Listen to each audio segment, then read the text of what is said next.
This will be a day mostly about ceilings and lighting. So let's go take a look at those in the Mies drawings. What we're going to be doing today is just putting in the light fixtures that are described in the sets of drawings. They've been updated since then. So when we go down, we'll take a look and see if that's what is really here in the spaces that you're going to be working in. I know upstairs, most of the original layout, which is sort of a non-standard one, has been replaced by 2x2 foot fluorescent tiles and fixtures, but we're going to do what's here now because we have the drawings and it's a good exercise.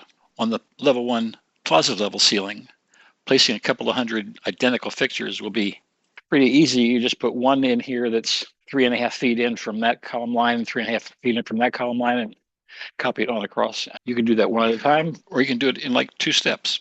So we'll do that. That's pretty straightforward on the Plaza Level, first floor. Getting up to the upper floors, where we have a typical ceiling plan for all of them. In terms of putting up grids, Revit is fine with setting up grids that are equal spaces apart in each direction. It could be like this, where that's one distance and that's another one. But what we have to do here is like 2 feet, 3 feet, 2 feet, 2 feet, 3 feet, 2 feet, 2 feet, 3 feet. Just can't do it.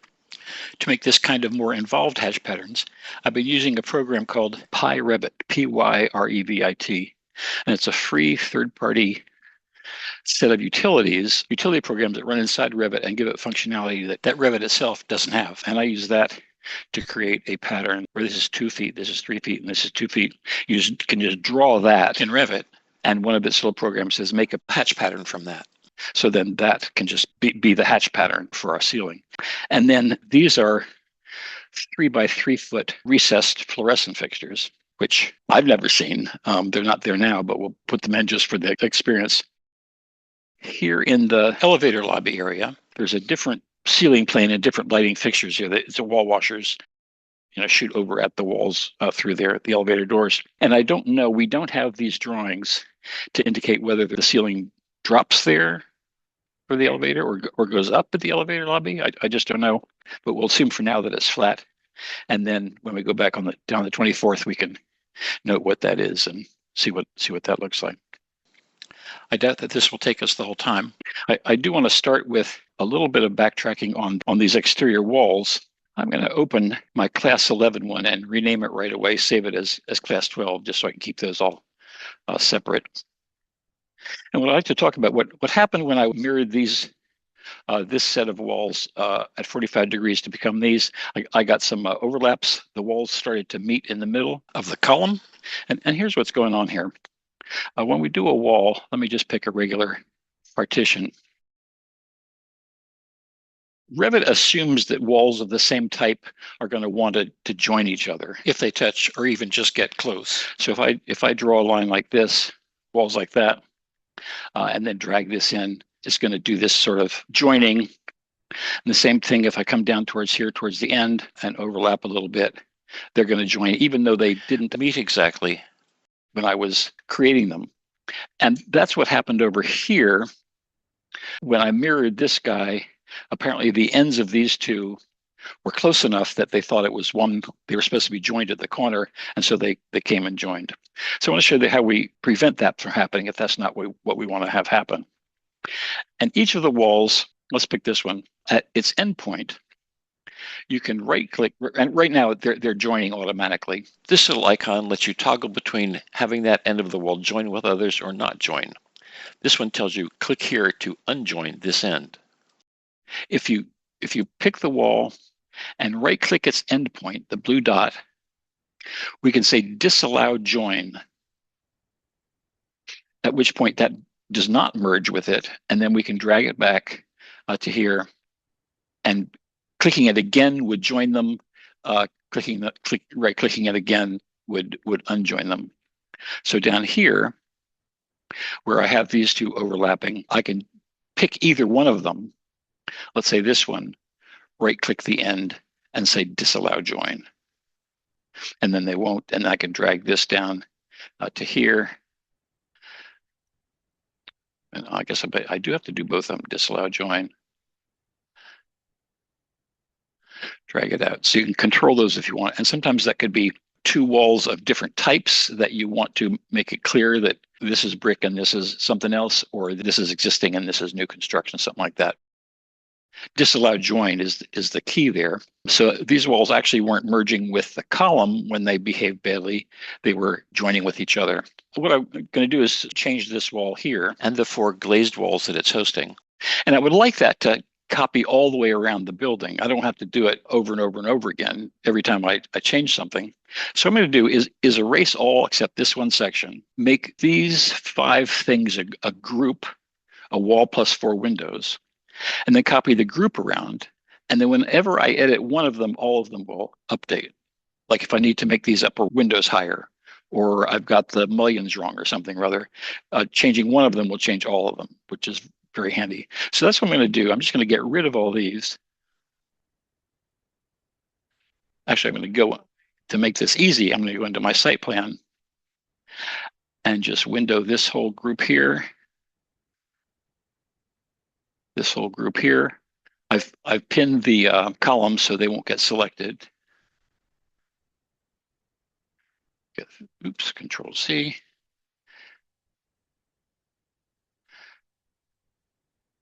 Delete those.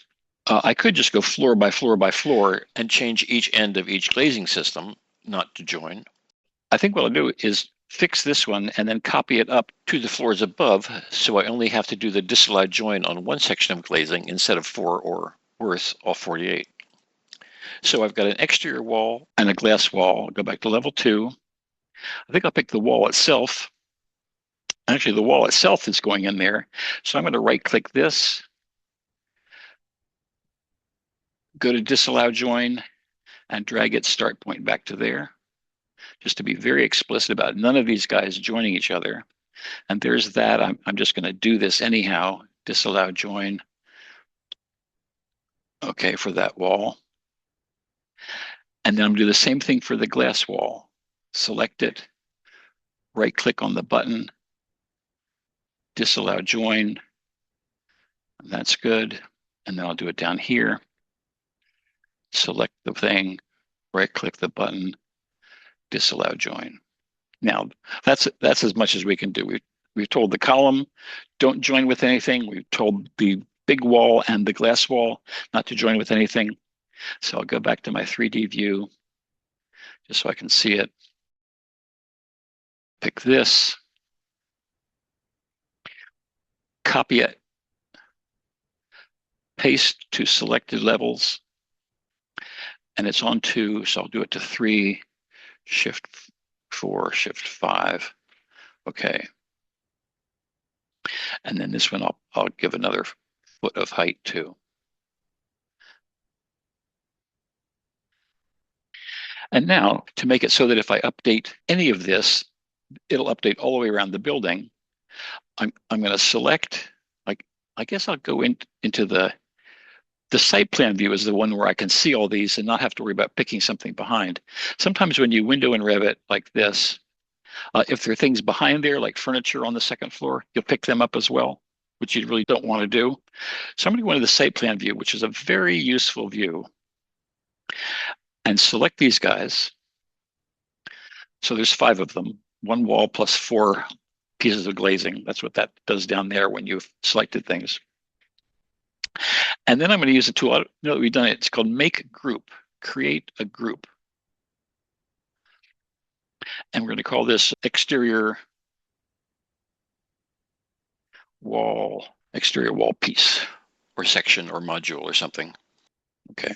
So the advantage of this is that if we let's say get into our west elevation view, when I'm selecting it, you can see it's identifying that as a group, not as individual components. And if I just want to copy that down this side of the building, I can select it, copy, just move it from here to here to here. And just to illustrate how things would change, if I want to modify this, I want to make the upper section of glazing another 6 inches higher or something, the upper windows. If I select this, then I have a new tool called Edit Group, where the screen turns yellow, indicating there's something special going on here. And now I can go in and pick any of these objects. And let's say I want to make that 11 feet high just for to make it really obvious. and then finish. And you'll see that all of those have gone to 11 feet high. The whole building has updated all the way around. I'm going to undo that because I don't think it's really that high. Edit group. 10. Finish. And they'll drop back down. So now I can easily go back to my site plan and do what we did before, but now we're, instead of a bunch of walls and windows, we're just mirroring 3 groups. So pick that whole west wall, go to mirror, pick the center line, mirror that over to there, and let's make sure this works. I'm going to pick these guys.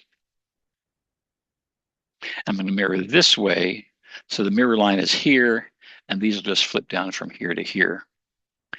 And this time, instead of picking a line, I'm going to draw the line from here to here. Remember last time they jumped in there and merged where they weren't supposed to. So now I can grab these guys in my site plan view, 3 things, 3 groups, and mirror them about our center line, column line E. And so there's the whole building, done just as quick as you can possibly do it. And now start talking about the ceilings. Well, first of all, let's create some ceiling plans. We've got one for level 1. If we go into View, Plan Views, Reflected Ceiling Plan, then we can make one for our second floor. We could make all these extra views, but we don't need them yet, and I'd rather not create them until I need them. It just keeps the population down over here. So I'll make one for level 2. Okay, let's come back to level 1. We basically have 3 questions to answer. One is, what kind of a ceiling is it? You haven't been to the building at all yet? The first floor ceiling, inside and out, is covered with little tiny 1-inch ceramic tiles, which we're not going to mess with right here. We'll take a photograph when we get down there so we can have something to put in there if you decide to use that for your presentations. And that's something a material we can just paint on there. We don't have to model it or anything, let alone draw the little lines. What I would like to do is create that ceiling and get it to the appropriate height, and then we can start putting lights in it. So the ceilings are really much like the floors in terms of how we make them. They'll be from corner to corner, minus the 2 cores. The bathrooms will have their own ceilings, lower presumably, because there's duct and pipes and stuff on top. And then there are no ceilings in here, except I guess where it hits a roof. This is not even really a ceiling at all. But let's create that. Architecture ceiling. Can never find it. And this one is not made with acoustic ceiling tile. We're just going to pick the gypboard on metal studs, which looks in section about this thick, and it gives us a good sense of where that is. Just so we'll know what we're looking at when we go down there. A gypsum board ceiling is like a stud wall, but horizontal, and with the gypboard only on one side, and with rods coming down from the structure above every couple of feet. So we'll draw the ceiling much the way we did the floor, except that we're in a ceiling plan view, and we're going to sketch it from this inside corner down to this inside corner. And then as before, we'll be drawing the 2 rectangles around the core to not have a ceiling there. And on this floor, it's just one big ceiling. We'll say okay. And then by default, that puts it in there at 8 feet. It's nowhere near 8 feet. If we go into our section view, if you haven't, you can create one.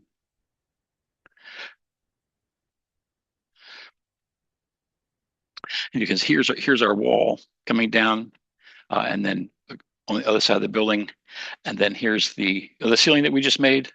So I'm going to move this up to here.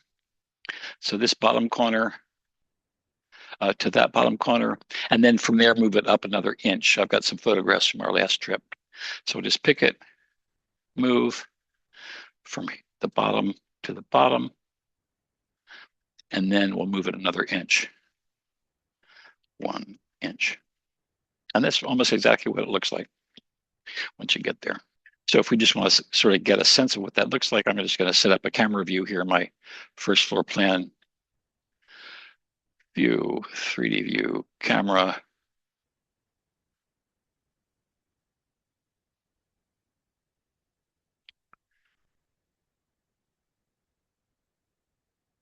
Something like that. And if you remember, if you want to, in a hidden line view, if you want to be able to see the intersection of columns with ceilings and floors, we can use the modify join tool to select one of the elements and then select the next one. And then maybe just, I guess we just keep doing pairs of those to see that. So that's pretty close to what it looks like. And these, you can see, go right on up through that ceiling. So if we go to our level 1 ceiling plan, the Mies drawing does not display that microgrid. So I think I'll just turn that off for right now. Since it doesn't show up in that plan, let's not show it in ours. I basically just want to pick one of these light gray lines and select all, but right now I have select things turned off. I'll go back and turn it on. Go back to one of those, right click, select all instances in this view. Right, it's the light ones, not the dark ones. Right click, hide in view elements. If I hid the category, these would go away because they're all grid lines are the same category. So the only thing we know is from back there, I'll just start over on this side, is that that first light fixture gets placed 3 feet 6 in from this grid line and 3 feet 6 in from that grid line. There's some kind of downlights, just round downlights. Let's just do CM, or it's probably one in here already. CM. Downlight recessed canned. Let's just say it's an 8-inch incandescent fixture. And I'll just stick it here. And then to place it, I'll put dimensions on it and then adjust the dimensions to get it in the right place. DI from grid line down to its center line, and DI from here over to its vertical center line. So I'll just fix those. I want each of them to be 3 foot 6. 3 foot 6. And there it is in that correct location. And you saw when I was copying these, I actually indicated copy from here to here and to here. Another way to do it is to use an array where you say, given the thing you want to copy, how many copies do you want and how far apart? And it just creates that strip of them right there. And we have 1, 2, 3 of these in each bay. 1, 2, 3, 4, 5, 6. So 18 of these altogether. And they're 7 feet apart. We looked on there. So if we pick it, we can use this array tool, which can be linear or put them around in a circle. We're definitely going to linear. And group, I'll show you what the difference between having this turned on and turned off. Let's leave it turned on for right now and say I would like to have 18 of them. And I'm going to indicate the distance from the one I've picked to the next one, which is 7 feet, as opposed to the whole length from end to end. So to second, I'll just say from here, just come over 7 feet. There it goes. You see, these have been grouped into an array. We know that there's 18 of them. If I want to change this guy up to 20, it's put 2 more outside here. The problem is there's no ceiling out there, so it can't insert a ceiling fixture where there's no ceiling. So I'll cancel that. But I actually don't want to keep them as an array. It's sort of a pain when you're trying to do stuff to have this popping up. So I'm going to Control Z and just do this. Make me an array, linear, do not group and associate it. Still make 18 of them, still make them 7 feet apart. And now each one is just its own individual thing. And as luck would have it, we can just grab all of these guys and copy them this way in an array. Linear number, it's still 18 because we've got a square building. come straight down 7 feet. And it's saying there's no ceiling in here, so I can't put light fixtures there. So we're going to delete those. You say, okay, delete those. And there we are. That's that whole sheet. And if you think about how long it took the guy who drew that sheet, to locate all these exactly where they're supposed to be, it's like, oh God, I was on the tail end of that technology in graduate school in the first year or so out there, but I'm glad it's gone. Here on the first floor, these lights don't continue on through. In here, we get 3 and 3 wall washers that will shine onto the wall to lighten them up. So I'm just going to erase this group of lights right here. And then we have to go get this one. Load family, lighting, architectural, internal, and we have this downlight wall washer. And this will have a little arrow indicating the direction that it's aiming. Wall washer, okay. We'll just put that, actually we'll put one right on the middle here to start with. These dimensions are all carefully given. And these are going to come over 2'3", and then they're on 4'6" centers from there. So move 2'3", and then I'll just copy this instead of arraying. It's 4'6", and another 4'6". Okay, aiming at this wall. I'm going to copy these, mirror them about this center line, mirror about this center line, and then pick all of these, mirror.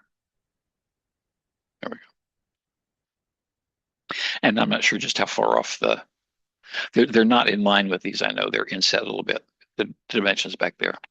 But so there, we just put 300 light fixtures in about 5 minutes, and I was talking while I was doing it. So in the real world, I could have done it even faster. My guess is the guy doing the initial drawings would have drawn very light lines down those centers, vertically and horizontally, and then used a circle template to draw each circle there. So it's not like he's using a ruler and a compass for each one. I'm going to save this as project. Let's call this class 12, American Life. So we can see our progress. And then upstairs, second floor.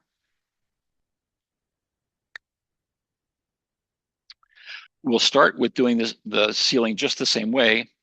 It will be cut a little differently around the cores, and then placing the grids and the light fixtures will be different. Let's make that ceiling first. Architecture ceiling.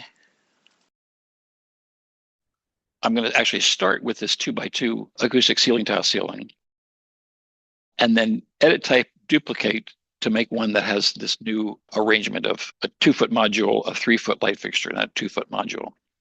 So I'm going to go to compound ceiling, 2x2 acoustic ceiling tile, duplicate, and we're going to call this 7x7 grid, 7x7 grid ACT system, something like that. Make it clearly different from what's going on. And I'll put that in first, and then we'll come back and I'll show you what we've got to make that look like what was drawn. So there's that.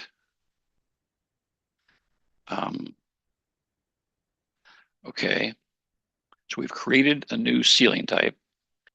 So I'll place it first. Sketch ceiling.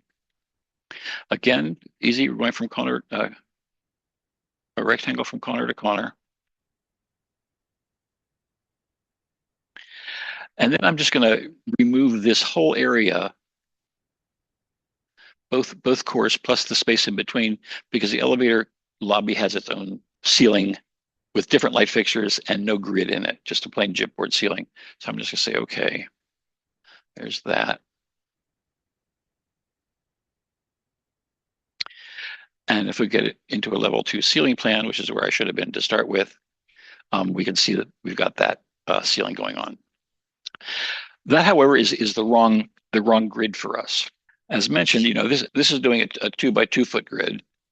What we want is a 2 foot, then 3 foot, then 2 foot, 2 foot, then 3 foot, then 2 foot, 2, 3, 2, 2, 3, 2, which we just can't do with a regular Revit hatch pattern.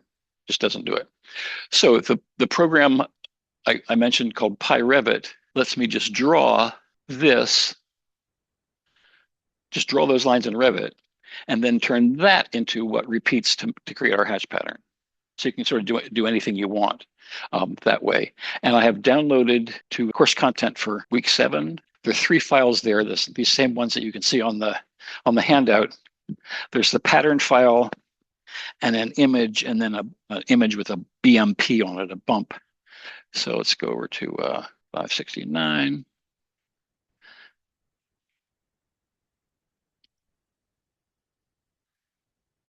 Okay, week 7, February 17. Where are we? Down in week 7 content. So I want to do basically not the PDF, that's just the handout. Download original file. These will show up in my downloads folder, but I'm going to put all 3 of these into my Revit materials folder. So they're all together because they're a hatch pattern plus 2 images. Download original file. Ceiling pat. Download original file. Download original file. Okay, three AmLife 7x7s together. And I find when you're using things like that together, it's really helpful just to name them all as consistently as you can, so it's really clear in a file list that they're related. Okay, I'm done with Blackboard. File Explorer, downloads. So I'm going to take these 3, right-click, cut, and going to Documents, My Revit Materials, right-click, paste. So here I have my 3 AmLife files. Okay, back to Revit. The first thing to do is create a new material using the 3 files we just downloaded, and then we'll apply the material to the 7x7 ceiling type we just created.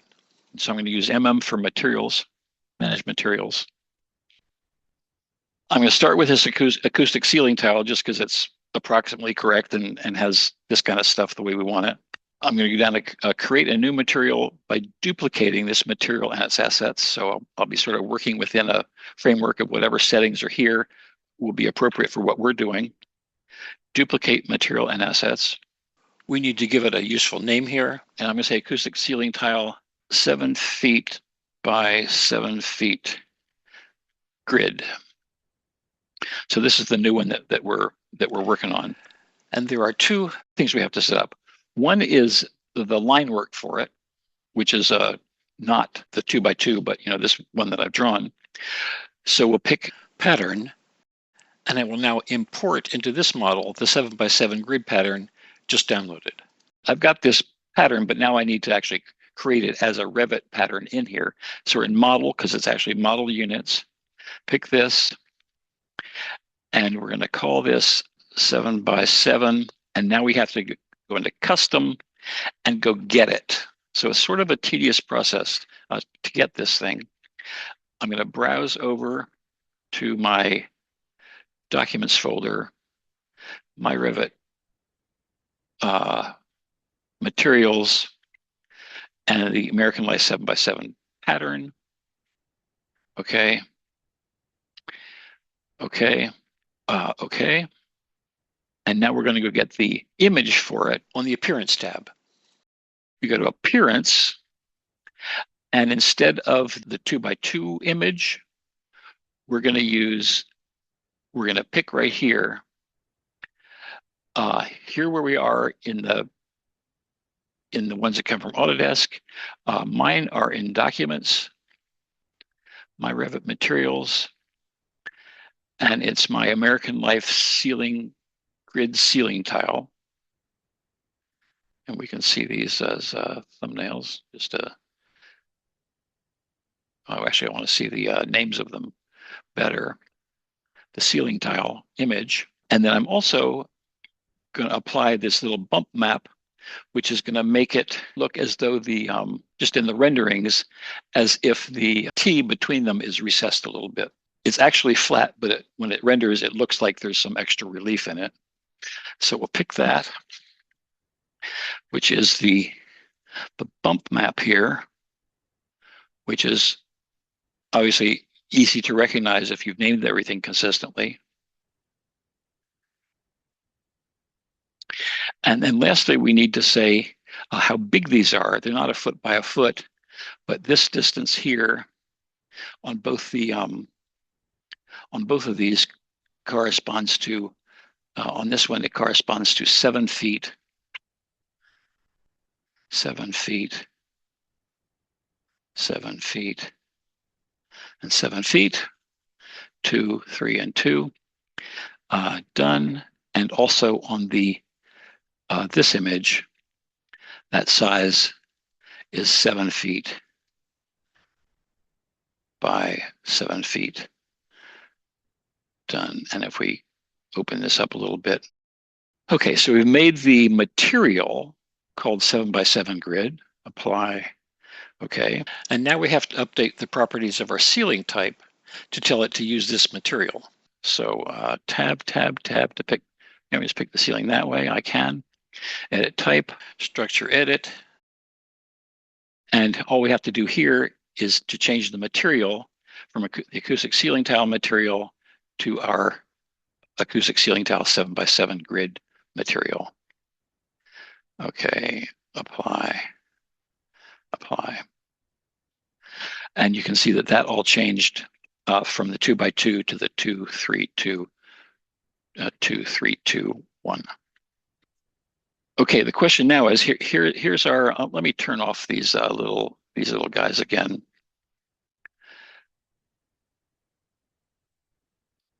Select all instances. Visible in view. Hide in view. Elements. Okay. So the question here is, we'll be putting 3 by 3 light fixtures in here, and the question is how far are those off? Are these light fixtures centered on these grid lines, or is the space between them centered on the grid lines? And let's go back and see. And you can see, just like on the floor below, we have 6 light fixtures evenly spaced within the 42-inch bay, so 7 feet apart, and it looks like what we have is just right. So now we need to make a 3 by 3 foot light fixture. Let's see if there's already one in this model. QRS troffer light. Well, we'll just pick a 2 by 2 troffer fixture and turn it into a 3 by 3 one. And I'll just place that here. So this is a little busy. It's got some extra lines in it we might not want to have. And they aren't in the original one. It's a lot extra to draw, and it makes it look really busy. This is a 2 by 2 troffer light fixture, Addison, it's already included in this template. So I'm going to edit type, duplicate, and just call this a 3 foot by 3 foot. 2 lamp, 120 volt, 3 by 3, 2 lamp, okay. And we're just going to change its size to 3 feet by 3 feet. Apply, okay. Now, if that doesn't have to be centered in the square correctly, we can select it and move it, move from here to here. There we go. Oh, let's see if it's the right distance. Distance from here to here, 3'6", we're good. Here to here, 3'6". Well, we got lucky on that one. If you look at the drawings, this outside edge, these are narrower this way because their extra 2 feet continues all the way into the conceptually into the to the grid line. So now making this guy is just the same story as before. making our copies, they're still 7 feet apart. So we select it, array, linear, don't group and associate, number 18, and they're 7 feet apart. 7 feet. Wink. Seems too easy. Now I want to window all of these, making sure I got just the light fixtures. I got 18 of them, as we can see down here. Array, linear, number 18. Move, come straight down, 7 feet. 1,000, 2, 1,000, 3, 1,000. And it's saying there's some empty things here I can't do with it, so delete whatever doesn't work there. Oh, because there's no ceiling in here. So this is how many there really are in the original drawings. So, my concerns about not having enough light in this building to fight the sunshine might not be that applicable. One thing I do want to do is, this is just so busy that I want to go and just edit light fixture so we don't see these extra lines, which are just drawn. They're just there for to call out sort of like what type of a fixture it is. So I'm going to pick that, go to edit family. If we go into a ceiling plan view, we can see it's got these extra lines in a circle. I'm just going to get rid of those. They're not doing anything. They're just purely ornamental. And I'll load it into project and close. I won't save it to disk because then future Revit projects wouldn't inherit that stuff, but I will. I don't want to save it to disk. I do want to overwrite this version to get rid of those lines. Okay, so that's a lot easier to look at. It looks pretty clean. These are all evenly spaced around the cores. Let's see how this works. I would like to be able to just draw my new little roof in here, a new little ceiling, flat chipboard ceiling, and then just copy the lights from the first floor up to the second floor. Let's see if they stick to the new ceiling. So let's go to architecture ceiling, sketch ceiling. And we're not using the 7x7 grid. We're just using plain chipboard, plain white chipboard from here to here. Okay. And if I go down to my level 1 ceiling plan, let's just see if I can grab these guys,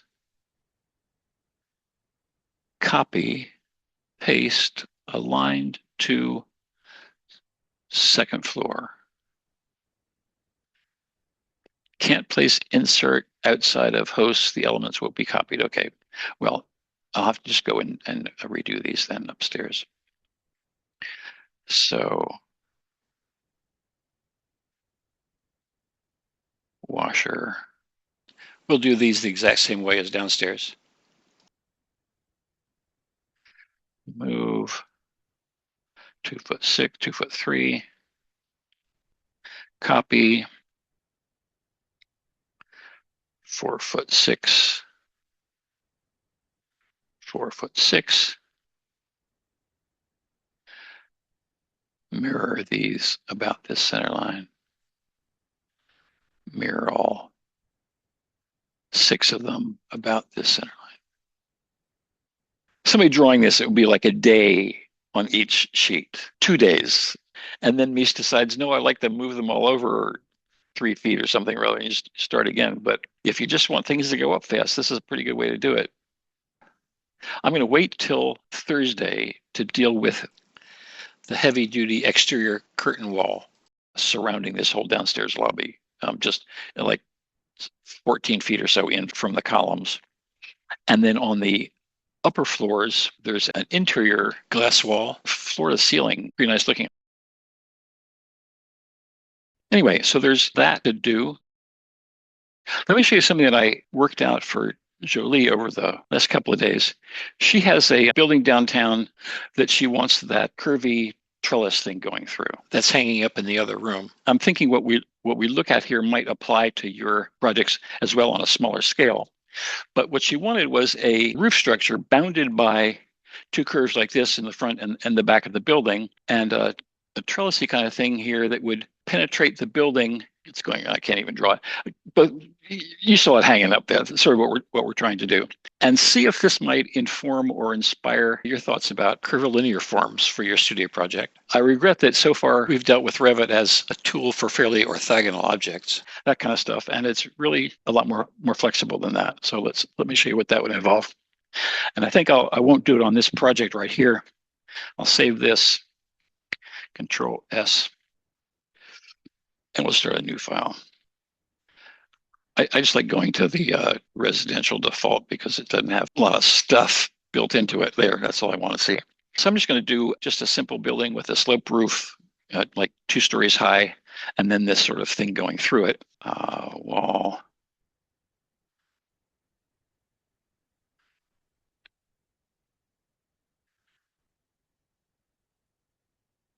I know, some size. And we'll take these up to the roof, however high that is. Okay, let's put a roof on this. Roof by footprint, starting on the roof level.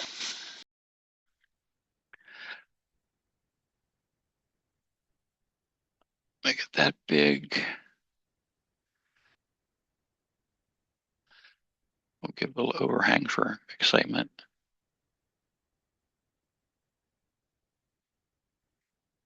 I'm going to have these 2 ends just come up as gable ends. So I will say that they do not define a slope. Just this edge and this edge will slope up from there. This edge does not define a slope. Okay, attach highlighted walls to the roof. Yeah, sure. Let's see what we got. Okay, something like that. That's not anything like her actual building, but I want to have. She wanted to have something that came through and sort of formed a interesting ceiling inside the building, and then came outside and sort of engaged the rest of the site. So the way we do this, I can't just draw in space. I'm going to set up a reference plane at the front of the building and a reference plane at the back of the building, both vertical. Architecture reference plane. Let's do one here because she wants it to hang out past the building, and another one back here. And these don't have to be parallel, but we'll just make them that way. And then we can give each of these a name. I'm going to call this one front, very original, and call this one back or rear. And then getting into this south elevation view, I can then just draw my first curve on this plane. So I go into my south elevation, get rid of these, get rid of that. Let's see, so let me set my work plane to the front reference plane, okay? And let's show that. So that's there where I'm drawing flat. And now I go into new tool, massing and site. And in place mass, that's what we're doing, in place mass. And I'm gonna call this roof. And I'm gonna start by drawing in this front of the building a spline. It could be any sort of a shape, but I'll start low, go up in the middle of the building, come down and go back up like that, and hit enter. So I'm done. Done with that curve, not done with making the mass. This is all part of the same process. I'll go to the rear reference plane, I draw another spline on the rear plane, slightly different.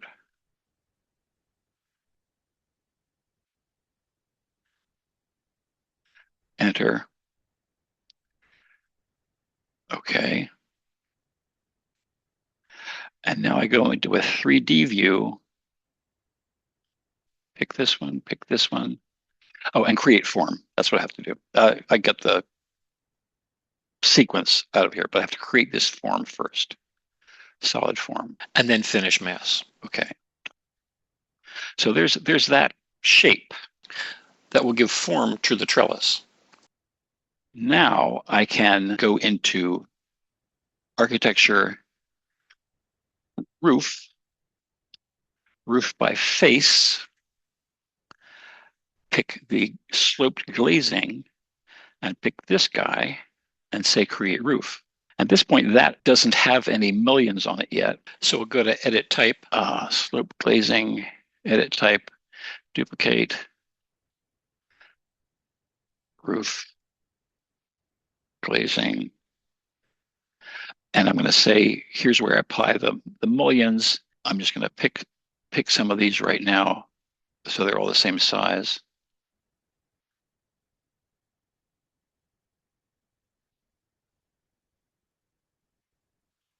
And we can make bigger ones, which I think she will want to do. And then actually turn them on.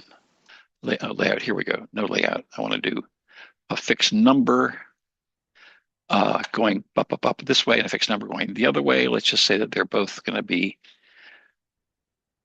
apply. Okay. Well, that's pretty coarse. So I'll say, let's make it 12 and 12. And it figures that out. And there's still, as you can see, straight sections of stuff, but you could actually build that. And depending on how, I mean, I guess you could do these as curves. I don't know how it's going to get constructed, but so there's that. You know, if we get inside the building, view,